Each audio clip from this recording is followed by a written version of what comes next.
नमस्कार, स्वागत है आप सभी का BIV स्टूडियो इंफोटेनमेंट कार्यक्रम में। मैं हूं आप सभी का दोस्त आनंद, जहां हर ध्वनि में छुपा है संस्कृति का स्वर और हर लफ्ज में बसी है भारत की चेतना। यहां हर प्रस्तुति यहां होती है कुछ नई, कुछ खास, एकदम दमदार। यहां कहानियां सिर्फ सुनाई नहीं जाती, महसूस की जाती है। यहां कविता सिर्फ कागज पर नहीं गूंजती, बल्कि दिलों में धड़कती है। यहां हर विचार, हर रचना, हर अभिव्यक्ति बनती है एक नया प्रकाश। बालमन की कल्पनाएं हो या जीवन की सच्चाइयां, प्रेम की कोमलता हो या सत्य की कठोरता, इतिहास से वर्तमान तक का पूरा सफर कलम के सौदागरों के साथ। और जानेंगे देश दुनिया के उन खास लेखकों की रचना को जिन्होंने बदल दी मनोरंजन की दुनिया की तस्वीर। तो चलिए खोलते हैं मनोरंजन का पिटारा और सुनते हैं कुछ खास। तो आइए साहित्य और मनोरंजन की इस अद्भुत यात्रा में हमारे साथ चलिए, सिर्फ और सिर्फ BIV studio infotainment YouTube channel पर। तो आज हम लेकर आए हैं आपके लिए लेखक जयशंकर प्रसाद द्वारा लिखित कहानी पत्थर की पुकार। सबसे पहले सुनेंगे कहानी का सारांश, फिर होगा कहानी का विस्तार। तो आइए सुनते हैं लेखक जयशंकर प्रसाद द्वारा लिखित कहानी पत्थर की पुकार का सारांश। कहानी पत्थर की पुकार, लेखक जयशंकर प्रसाद। प्रस्तुत है कहानी का सारांश। यशंकर प्रसाद की कहानी पत्थर की पुकार एक गहरी दार्शनिक, भावनात्मक और कलात्मक कथा है जो साहित्य, संवेदना, करुणा और यथार्थ जीवन के संघर्ष को मार्मिक रूप में प्रस्तुत करती है। कहानी की शुरुआत दो मित्रों नवल और विमल के वार्तालाप से होती है। विमल साहित्य को सेवा मानता है, जबकि नवल उसे एक तरह का नशा कहता है। विमल इससे आहत हो जाता है और अकेला टहलते हुए एक शिल्पी, पत्थर तराशने वाले की झोपड़ी के पास पहुंचता है। उदासी और चिंता में डूबा विमल एक पत्थर पर बैठता है और कल्पना करता है कि वह पत्थर बोल रहा है। पत्थर अपनी व्यथा व्यक्त करता है। वह कभी किसी पहाड़ी का हिस्सा था, सुंदर मूर्ति बनने की आशा में शिल्पी के पास आया, पर अब वह उपेक्षित और टूटा हुआ वहीं पड़ा है। पत्थर कहता है कि वह इसलिए सहन कर रहा था ताकि किसी मंदिर में उसकी पूजा हो या कोई उसकी सुंदरता को निहारे, परंतु अब वह निरर्थक पड़ा है, जैसे उसका अस्तित्व व्यर्थ हो गया हो। विमल इस कल्पना से भावुक हो जाता है और शिल्पी के पास जाकर पूछता है कि उसने इस पत्थर को क्यों नहीं तराशा।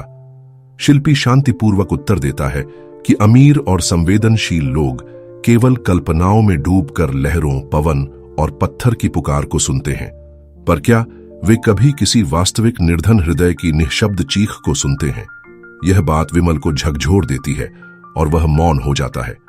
पत्थर की पुकार न केवल एक भावनात्मक कथा है, बल्कि यह हमें आत्मनिरीक्षण के लिए भी प्रेरित करती है। क्या हम केवल कल्पना में खोकर सच्ची करुणा को भूल जाते हैं?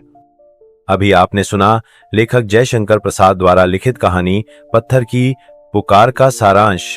और अब कहानी विस्तार से। प्रस्तुत है लेखक जयशंकर प्रसाद की कहानी पत्थर की पुकार। नवल और विमल दोनों बात करते हुए टहल रहे थे। विमल ने कहा, साहित्य सेवा भी एक व्यसन है। नहीं मित्र, यह तो विश्व भर की एक मौन सेवा समिति का सदस्य होना है। अच्छा, तो फिर बताओ तुमको क्या भला लगता है? कैसा साहित्य रुचता है? अतीत और करुणा का जो अंश साहित्य में हो वह मेरे हृदय को आकर्षित करता है। नवल की गंभीर हंसी कुछ तरल हो गई। उन्होंने कहा, इससे विशेष और हम भारतीयों के पास धरा क्या है? स्तुत्य अतीत की घोषणा और वर्तमान की करुणा, इसी का गान हमें आता है। बस यह भी एक भांग गांजे की तरह नशा है। विमल का हृदय स्तब्ध हो गया। चिर प्रसन्न वदन मित्र को अपनी भावना पर इतना कठोर आघात करते हुए कभी भी उसने नहीं देखा था। वह कुछ विरक्त हो गया। मित्र ने कहा, कहां चलोगे? उसने कहा, चलो, मैं थोड़ा घूमकर गंगा तट पर मिलूंगा। नवल भी एक ओर चला गया। चिंता में मग्न विमल एक ओर चला, नगर के एक सूने मोहल्ले की ओर जा निकला। एक टूटी चारपाई अपने फूटे झिलंगे में लिपटी पड़ी है। उसी के बगल में दीन कुटी फूस से ढकी हुई अपना दरिद्र मुख भिक्षा के लिए खोले हुए बैठी है। 2 एक ढांकी और हथौड़े, पानी की प्याली, कूची, 2 काले शिलाखंड परिचारक की तरह उस दीन कुटी को घेरे पड़े हैं। किसी को न देखकर एक शिलाखंड पर न जाने किसके कहने से विमल बैठ गया। यह चुपचाप था। विदित हुआ कि दूसरा पत्थर कुछ धीरे धीरे कह रहा है। वह सुनने लगा। मैं अपने सुखद शैल में संलग्न था।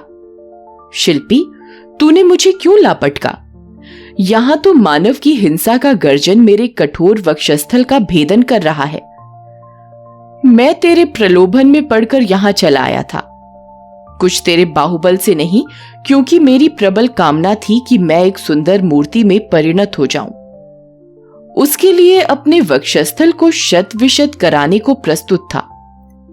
तेरी टांकी से हृदय चिराने में प्रसन्न था कि कभी मेरी सहनशीलता का पुरस्कार सराहना के रूप में मिलेगा और मेरी मौन मूर्ति अनंत काल तक उस सराहना को चुपचाप गर्व से स्वीकार करती रहेगी। किंतु निष्ठुर, तूने अपने द्वार पर मुझे फूटे हुए ठीकरे की तरह लापटका। अब मैं यहीं पर पड़ा पड़ा कब तक अपने भविष्य की गणना करूंगा? पत्थर की करुणामयी पुकार से विमल को क्रोध का संचार हुआ और वास्तव में इस पुकार में अतीत और करुणा दोनों का मिश्रण था, जो कि उसके चित्त का सरल विनोद था। विमल भावप्रवण होकर रोष से गर्जन करता हुआ पत्थर की ओर से अनुरोध करने को शिल्पी के दरिद्र कुटीर में घुस पड़ा। साथियों, अगर आपको यह कार्यक्रम पसंद आ रहा है तो आप हमारे चैनल को जल्दी से लाइक और सब्सक्राइब कर दीजिए। आपके लाइक और सब्सक्राइब से हमें बहुत हिम्मत मिलती है। तो BIV studio infotainment YouTube channel को लाइक और सब्सक्राइब करते रहें। हम आपको इसी तरह मनोरंजन से भरपूर रोचक साहित्य सुनाते रहेंगे। तो साथियों, आगे बढ़ते हैं और सुनते हैं कार्यक्रम का शेष भाग। क्यों जी, तुमने इस पत्थर को कितने दिनों से यहां ला रखा है? भला वह भी अपने मन में क्या समझता होगा? सुस्त होकर पड़े हो, उसकी कोई सुंदर मूर्ति क्यों ना बना डाली? विमल ने रुक्ष स्वर में कहा। पुरानी गुदड़ी में ढकी हुई जीर्ण शीर्ण मूर्ति खांसी से कप कर बोली, बाबूजी, आपने तो मुझे कोई आज्ञा नहीं दी थी। अजी, तुम बना लिए होते, फिर कोई ना कोई तो इसे ले लेता। भला देखो, यह पत्थर कितने दिनों से पड़ा तुम्हारे नाम का रोना रो रहा है, विमल ने कहा। शिल्पी ने कफ निकालकर गला साफ करते हुए कहा, आप लोग अमीर आदमी हैं। अपने कोमल श्रवणेंद्रियों से पत्थर का रोना, लहरों का संगीत, पवन की हंसी इत्यादि कितनी सूक्ष्म बातें सुन लेते हैं और उसकी पुकार में दत्तचित्त हो जाते हैं, करुणा से पुलकित होते हैं। किंतु क्या कभी दुखी हृदय के नीरव क्रंदन को भी अंतरात्मा की श्रवणेंद्रियों को सुनने देते हैं, जो करुणा का काल्पनिक नहीं किंतु वास्तविक रूप है। विमल के अतीत और करुणा संबंधी समस्त सद्भाव कठोर कर्मण्यता का आवाहन करने के लिए उसी से विद्रोह करने लगे। वह स्तब्ध होकर उसी मलिन भूमि पर बैठ गया। दोस्तों, कैसा लगा आपको हमारा यह मनोरंजन से भरपूर कार्यक्रम? कमेंट करके हमें जरूर बताएं। और हाँ, अगर कोई खास कविता, कहानी, जीवन परिचय, उपन्यास आदि आपको सुनना है तो हमें कमेंट करके बताएं। हम आप तक पहुंचाएंगे आपकी पसंद का मनोरंजन से भरपूर कार्यक्रम सिर्फ और सिर्फ BIV studio infotainment YouTube channel पर। आप सबके सहयोग के लिए बहुत बहुत आभार। नमस्कार।